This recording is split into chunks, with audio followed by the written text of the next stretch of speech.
Ang programang ito ay rated SPG. Striktong patnubay at gabay ng magulang ang kailangan. Maaaring may masiselang tema, lengguwahe, karahasan, sexual, horror o droga na hindi angkop sa mga bata.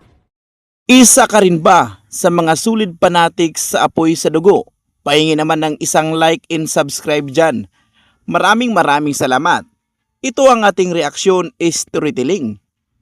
Hindi makapaniwala ngayon si Vanessa sapagkat mayroon ng isang patunay tungkol nga dito kay Angel kung sino o ano klaseng pagkatao itong si Angel. Hindi kasi naniniwala itong si Vanessa sa isang salita lamang ni Aling Merly.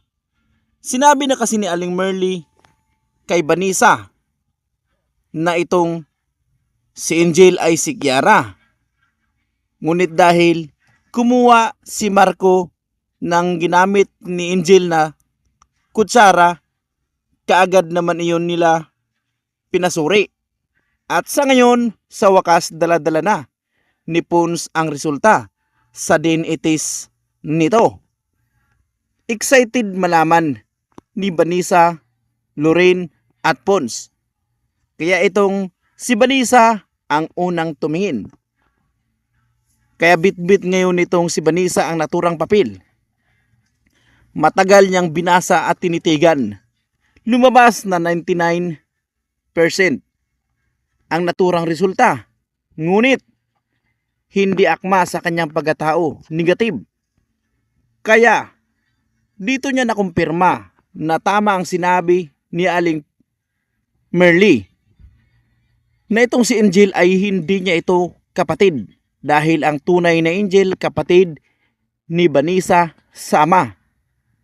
Kaya nung nalaman nitong si Vanessa na si Angel ay hindi si Angel, halos magwawala ito at sinabi na sapat na ang ebidensyang ito para itong si Angel ay mapaparusahan. Maraming alam itong si Vanessa tungkol sa pagkatao ni Angel dahil nagkita na nga sila ni Aling Merly. Tamang-tama tumawag itong si Vanessa kay Marco.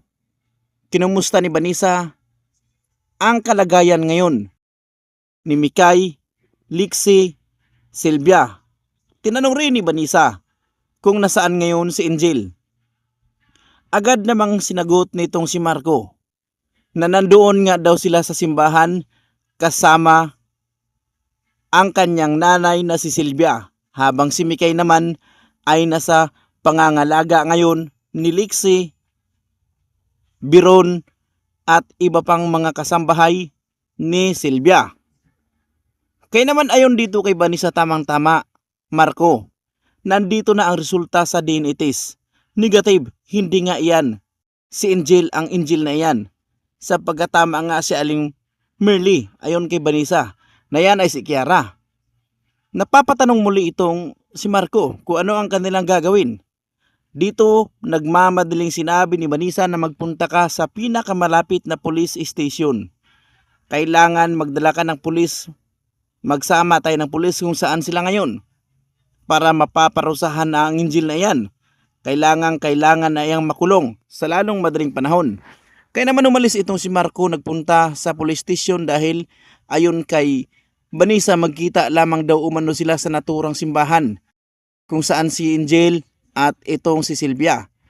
Maya't maya dumating sila kasama si Pons, Lorraine dito kay Vanessa.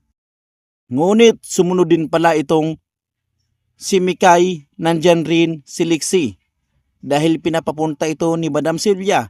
Kaya sabay-sabay silang dumating, nandyan magkasama itong si Mikay, Lixie, Vanessa, Lorraine at Pons.